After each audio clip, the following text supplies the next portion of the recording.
you haven't been staying till the end. That's where I do the outtakes. Those are usually the best part. Or at least the funniest. So first I want to say thank you because I hit 80 subscribers and that feels amazing.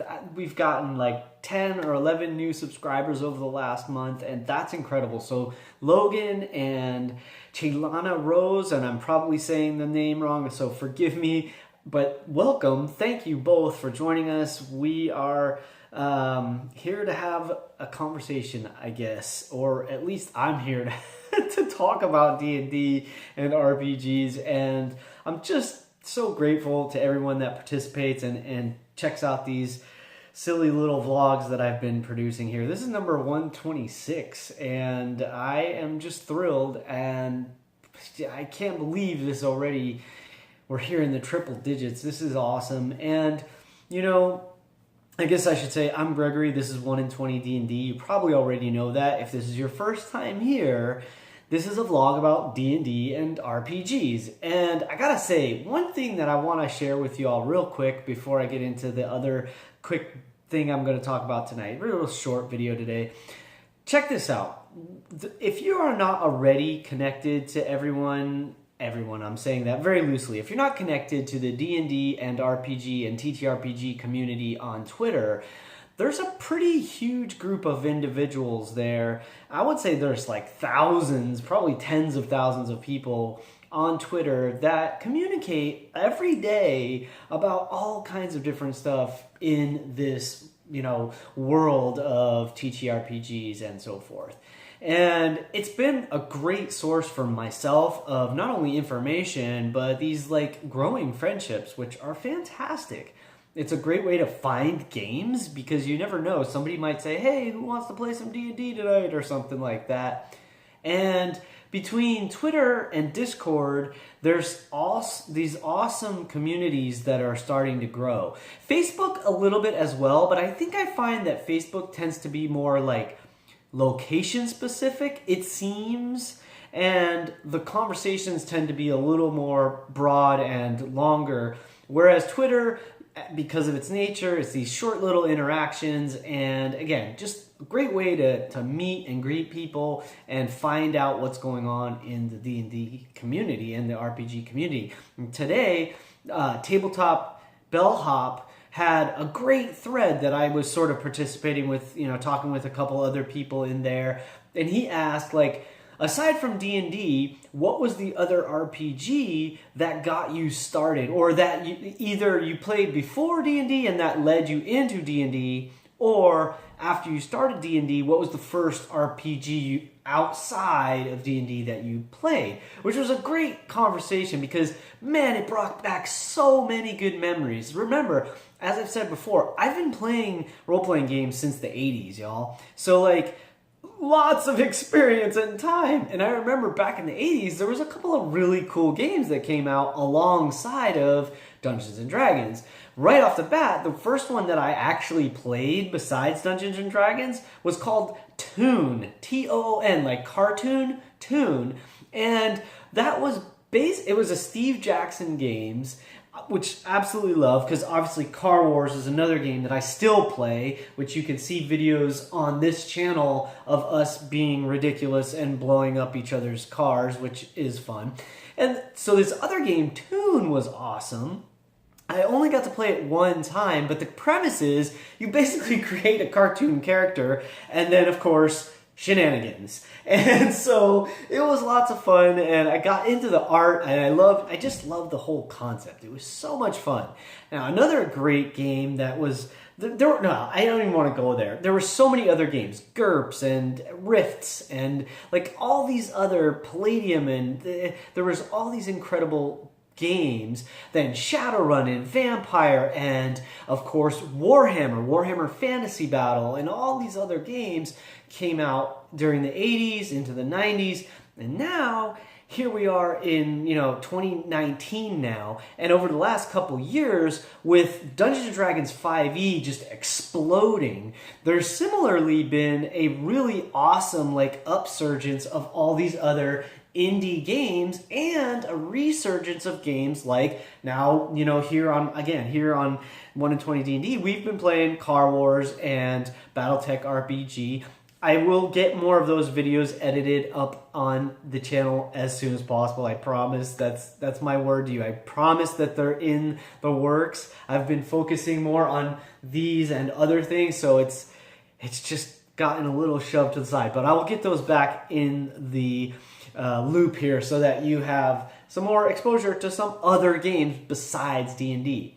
Now with D&D, there's one other thing I'm going to mention, and then I have one last tip today. So one thing I want to mention is, yay, tomorrow I get to play a game with one of my favorite people, who is Morgan Lewandowski. Oh God, I probably just murdered your name, Morgan. I'm sorry. We're playing a game tomorrow night, which I'm super stoked about, 5e D&D, and I'm going to be playing an old man cleric. Old man Cedric is his name, and he's been around for years and years, and probably before your parents were even born, Cedric was an adventurer, or at least he was out there in the world, searching and learning and observing. And I'm here to teach all you youngsters what it takes to be a very successful adventurer. Or something like that. Anyway, I'm looking forward to playing Cedric, old man Cedric. This is going to be a knowledge domain cleric. So the premise is that he's been searching the world for ages, close to 100 years now. He is a human variant cleric. So I don't play clerics often, but I love the class. I think there's a lot that you can do with them. They're not just healers, right? Maybe that can be their primary role. However, they can do so much beyond just healing if you use them that way. So I'm looking forward to trying him out. It's a one-shot. We'll see how it goes. It should be loads of fun. And then on Monday, for the third part of our Dungeons of the Mad Mage, I get to play Hadar again. Hadar, my dragonborn. He's an eldritch knight, and Hadar is quite a character. He's he's a man of action, or a dragonborn of action, I should say. Anyway, Hadar is a ton of fun to play.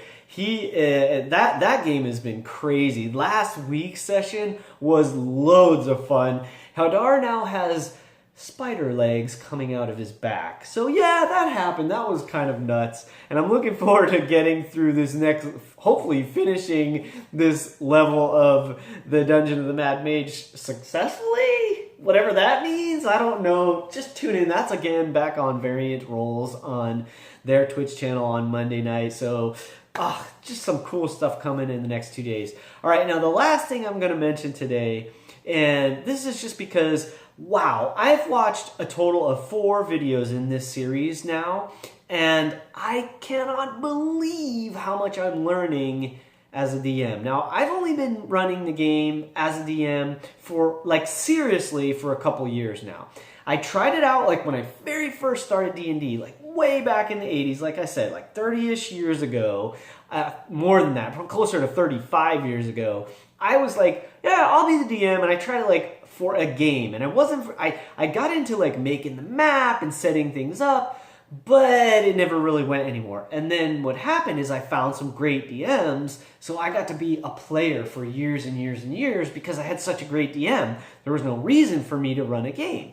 So now I'm running this game. I've been doing the Princes of the Apocalypse. It's sort of my slightly homebrewed version of it, and I love the whole process. I love that my players are awesome. We get to play about once a week, and it's been fun. And I still feel like I'm doing a good job most of the time. I think at least I've gotten way better over the year or 2 years, whatever it is that we've been playing. We're at 57 or 8 sessions, but we haven't played every single week. There's been breaks where it's every other week and stuff. So I feel like I've grown a lot, and yet I still want to get better. And check this out. If you haven't seen it already, Matthew Coleville's series, Running the Game, is absolutely incredible. There's 85 videos in the series. He's still making them periodically. 85, and I'm on like number 4, or I think I just finished number 4 or something like that. And every one of them so far, and I'm assuming because I've seen his other videos, they're gonna just continue being more of the same. Like every video is just filled with like 20 minutes plus of great information, great examples, and a just down-to-earth, simple explanation. Like he's almost like walking you, taking your hand and walking you through the whole process of at least creating your own adventure in this part of the series. So as I go through that more, I'll probably share more of the stuff that I get from it, because man, it has been so hugely helpful to me. I will link that list in the video below, or sorry, in the information below this video. I'll also try to do one of those little doodads that, you can click on the link to check out his amazing playlist of those 85 videos. And again, he keeps doing more, so check those out as well. Hey, that's all for me today. I just appreciate y'all so much. Again, thanks for being here. Thanks for tuning in to another session. I'll be back tomorrow, and I'll see you at a table someday. Keep rolling 20s until then, and remember, it's your game. Play your way. So first, I want to say thank you, because hey guys, I hit no.